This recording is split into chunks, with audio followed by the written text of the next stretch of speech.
삼촌은 억지로 뭐 이거 하려고 하는 마음은 없고, 다만 조카들 중에서 한 명이라도 삼촌이 소개한 책이든 무슨 말이든 여기에서 뭔가 마음에 파고든 어떤 얘기가 있어서 조카들이 더 기쁘고 그리고 더 자유로운 삶을 살 수가 있다면 삼촌은 유튜브 하는 보람이 그것만으로도 충분히 있을 것 같아. 뭐 삼촌 또 일하는 중간중간에 이게 또 즐거움이고 재미야. 그래서 하고 있는 거야.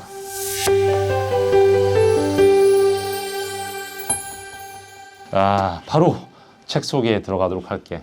이 책은 삼촌 인생에서 뭐 감히 탑5 안에 든다고 할 정도로 정말 좋은 책이야. 삼촌의 인생을 바꾸는데 큰 힘을 줬던 책이야.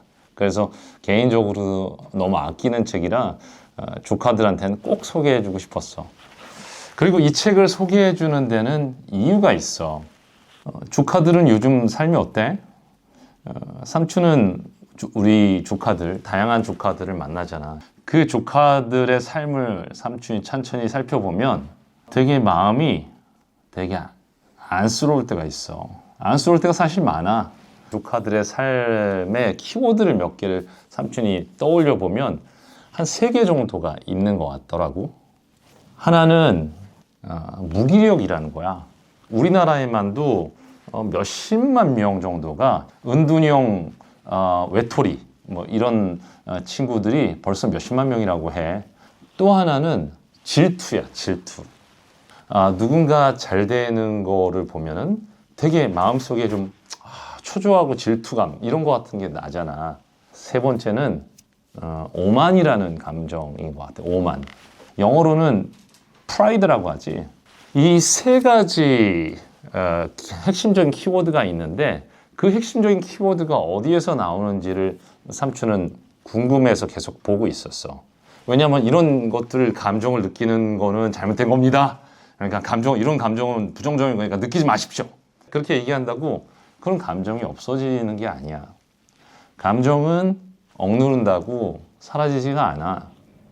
감정은 어딘가에 숨겨 있다가 분출될 계기를 기다리고 있다가 터져 나오게 되거든.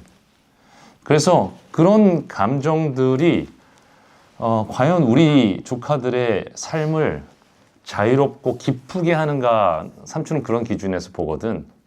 근데 그렇지는 않은 것 같아. 그 2가지가 양립하지 않는 것 같아. 이거 3가지 위에도 또 있겠지? 불안, 두려움, 걱정 이런 감정도 있을 거야. 그런 감정들을 조카들이 느끼는데 그 근본에는 뭐가 있을까 삼촌은 좀 생각을 해봐. 그 근본에는 삼촌은 우리 사회의 구조가 있는 것 같아. 특히 한국에서 더 심한데 순위를 매겨가지고 차별을 주는 것 같은 거를 되게 좋아해. 막 세상 모든 걸 다 등급으로 나눠놨어. 그럼 그렇게 순위가 매겨지는 데에서 내가 어디쯤에 있을까를 자꾸 맞춰보면서 사람이 그렇게 맞춰보면 어떻게 되겠어? 그럼 더 위에는 누가 있을까? 뭐가 있을까? 그러면 대에서 올라가고 싶잖아. 그런 순위 같은 게 되게 천편일률적이라는 거야. 그렇게 천편일률적으로 한 길이 정해져 있잖아.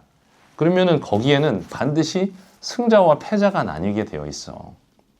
그 순위를 매기는 거가 되게 삼촌이 처음에 얘기했던 처음에 무기력, 그 다음에 질투심, 그 다음에 그 조그만 위에 있는 사람들의 오만 이런 것들을 다 만들어내는 것 같아.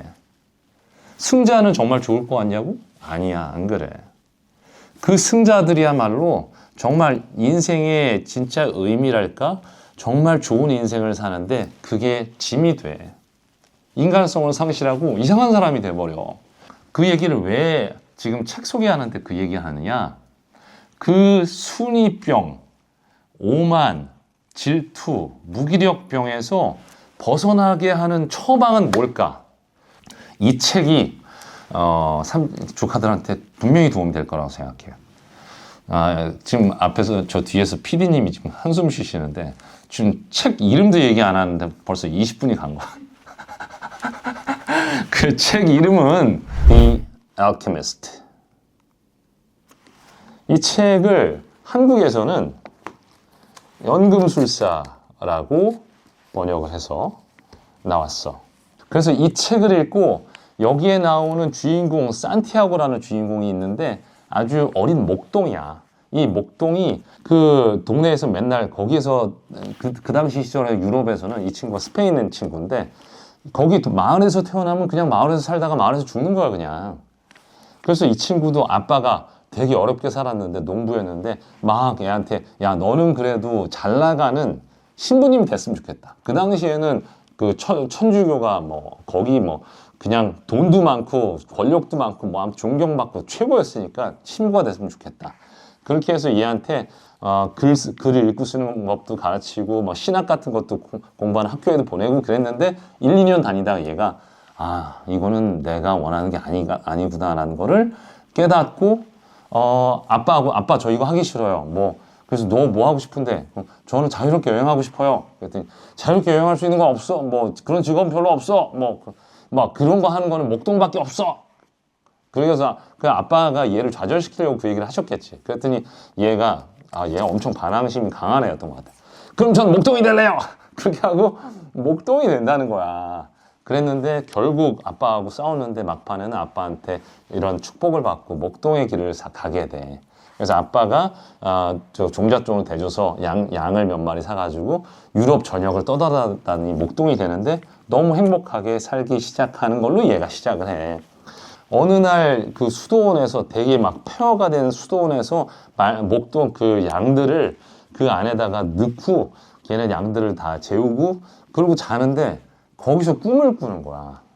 그 꿈이 한 번도 아니고 반복돼서 나오는 꿈인 거야. 약간 천사 같은 애가 얘를 쑥 데리고 가가지고 피라미드에 가서 그 엄청난 보물을 찾는 거를 가르쳐 주기 직전 피라미드까지 데려갔는데 피라미드 어딘가에 보물이 있어라고 보물을 가르쳐 주려는 순간 잠이 깨는 거야. 그래서 이 꿈이 너무 희한하잖아. 그래서 그 꿈을 반복하고 그래서 얘가 결국은 그 꿈 해몽을 하려고 집시를 찾아가. 집시를 찾아가서 거기서부터 시작해서 결국은 자기의 그런 꿈을 찾아가는 얘기야.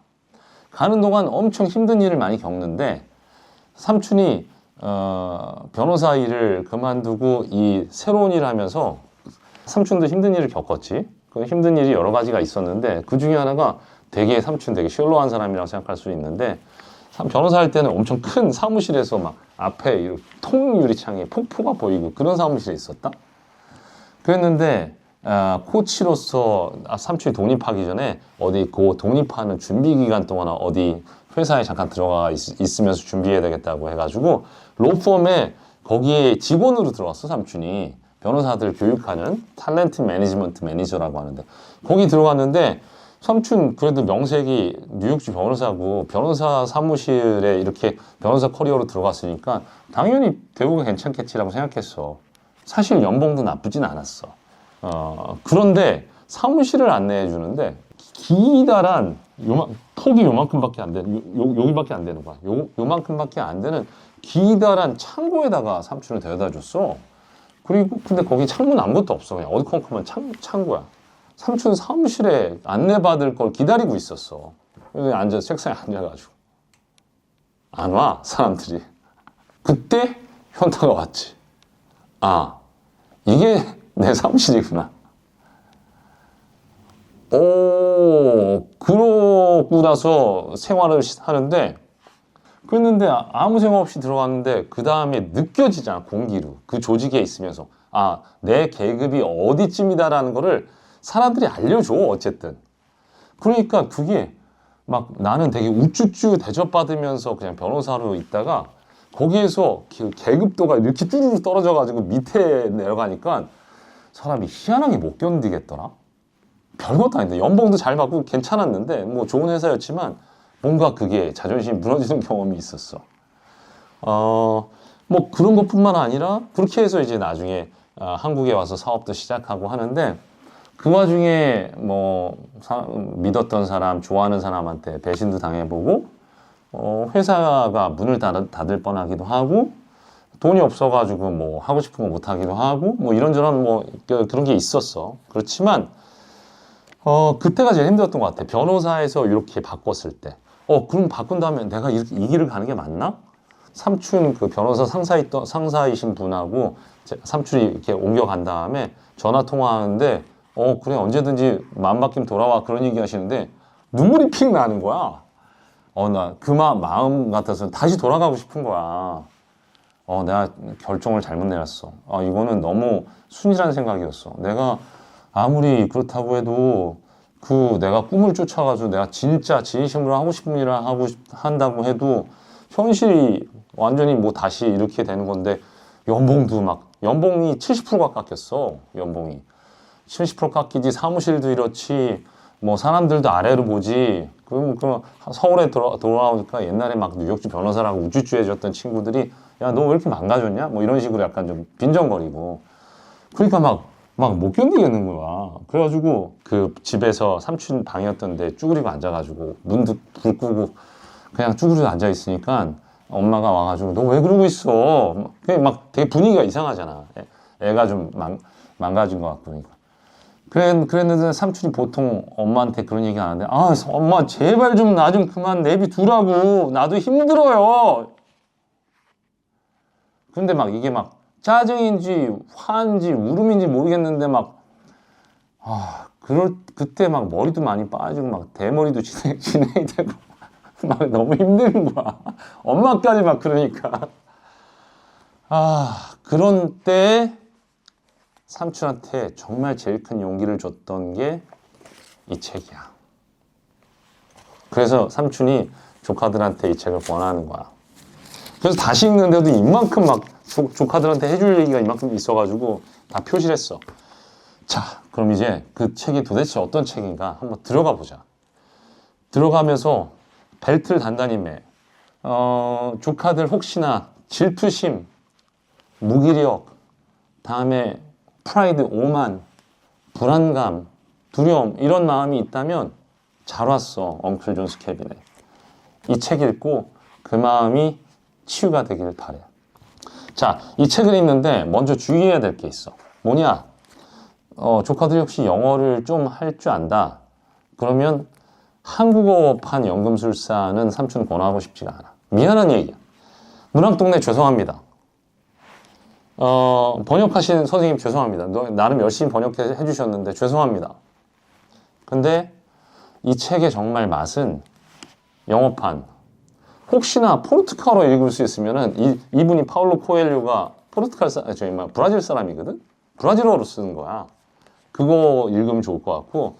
근데 영어판은 번역을 기가 막히게 잘했어. 그래서 이 책이 얼마나 유명해졌냐면 유명해진 계기는 클린턴 대통령, 줄리아 로버츠 이런 사람들이 휴가 가서 읽는 책이라고 해서 갑자기 유명해진 거야. 그래서 삼촌은 이거 관련해서도 영어 공부의 필요성 다시 한번 좀 얘기해보고 싶은데 요건 약간 좀 새끼를 빠지는 일인데 중요한 일이기 때문에 얘기를 좀 하고 싶어. 이 연금술사의 한국어판 애정어린 비판을 좀 삼촌이 먼저 하고 들어갈게. 뭐냐 하면 이 책의 번역은 말이야 보통 일반적인 평균 수준의 번역보다는 좋아. 그러나 이 책에 정말 핵심적인 단어들이 있어. 핵심적인 단어. 46페이지. 산티아고는 자아의 신호가 무엇을 의미하는지 알 수 없었다. 이거는 살렘의 왕이라는 노인을 만나서 그 얘기를 하는 과정이 나오는데 이 노인이 이런 얘기하거든. 자네가 자아의 신화를 이룰 수 있게 되었다는 걸세. 그러면서 산티아고는 자아의 신호가 무엇을 의미하는지 알 수 없었다. 그것은 자네가 항상 이루기를 소망해오던 바로 그것일세. 우리들 각자는 젊음의 초입에서 자신의 자아의 신호가 무엇인지 알게 되지. 그 시절엔 모든 것이 분명하고 모든 것이 가능해 보여. 그래서 젊은이들은 그 모든 꿈꾸고 소망하기를 주저하지 않는다네. 하지만 시간이 지남에 따라 알 수 없는 어떤 힘이 그 신화의 실현이 불가능함을 깨닫게 해주지. 자아의 신화, 삼촌이 이게 뭔지 몰랐어. 그래서 영어판을 봤다? Personal Legend야. 이게 도대체 이대로 읽혀지나? 그래서 삼촌이라면 어떻게 번역할까 고민했는데 나만의 전설? 이렇게 번역을 하면 좋을 것 같아. 저 사람 레전드야. 그렇게 얘기하잖아. 그 레전드라는 거를 전설의 의미로 쓰면 좋을 것 같고, 아니면 그냥 퍼스널 레전드라고 그대로 썼어도 좋았을 것 같았어.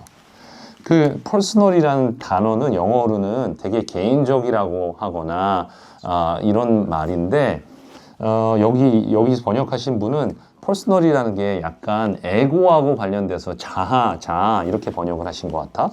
근데 여기에서는 약간 그 낮게 보는 부정적인 의미로 퍼스널이라는 말을 쓰지는 않았고 너만의, 그래서 나만의 전설이라고 번역하는 게 훨씬 더 와닿게 될 것 같아. 그리고 더 나아가면 여기에서 뭔가를 따라가는 게 있어. 산티아고한테 뭔가 이런 계시 이런 걸 따라가는 게 있는데 그거를 여기 영어에서는 오먼이라고, 오먼, OMEN이라는 단어를 썼는데 여기서는 번역을 표지라고 번역을 했어. 표지. 그래서 삼촌은 그 오먼이라는 단어는 징표 내지는 조짐 이런 식으로 번역을 해서 읽으면 좋을 것 같아. 아무튼 이런 것들이 곳곳에 널려 있기 때문에 삼촌은 이거 기회가 된다면 삼촌이 좀 번역을 하고 싶다는 마음이 들긴 해. 그래서 혹시 문학동네 선생님들 다시 재판 발행하실 때 만약에 번역가 필요하신다면 아니면 감수라도 제가 그냥 무료로라도 해드리겠습니다. 그렇게 하면 좋을 것 같아요. 자, 그럼 시작을 해볼게.